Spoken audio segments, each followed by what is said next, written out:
বর্তমানে আর একটাবার সুযোগ দেন। যে একটাবার এমআরপি পাসপোর্ট করার সুযোগ দিলে লক্ষ, লক্ষ প্রবাসী তাদের বৈধতা হারাবে না। বাংলাদেশের সকল প্রবাসীর পক্ষ থেকে হাত জোর করে বলবো, বাংলাদেশের প্রধানমন্ত্রী তারেক রহমান, বাংলাদেশের প্রবাসী কল্যাণ মন্ত্রী নুরুল হক, আপনারা দয়া করে আমাদের বিপদের মুখ থেকে রক্ষা করুন।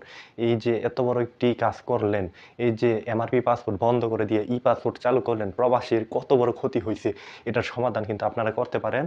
শুধু একটাবার সুযোগ দেন প্রবাসীদেরকে এমআরপি পাসপোর্ট করার। বর্তমানে আর একটাবার সুযোগ দেন।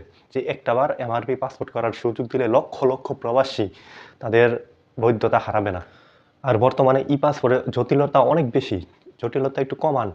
আপনারা এমআরপি পাসপোর্টের ফটোকপি দিয়ে ই-পাসপোর্ট তৈরি করার ব্যবস্থা করে দেন খুব তাড়াতাড়ি। ই-পাসপোর্ট সার্ভারে নাই। ই-পাসপোর্টের জন্য অনেক সময় নিচ্ছে। তাহলে এদিক দিয়ে ভিসার মেয়াদ শেষ, ইকামার মেয়াদ শেষ। জরিমানা আসবে, অবৈধ হইতে হবে। তাহলে কিভাবে কি হবে? শুধু একটিবার এমআরপি পাসপোর্ট চালু করার সুযোগ দেন, একটিবার।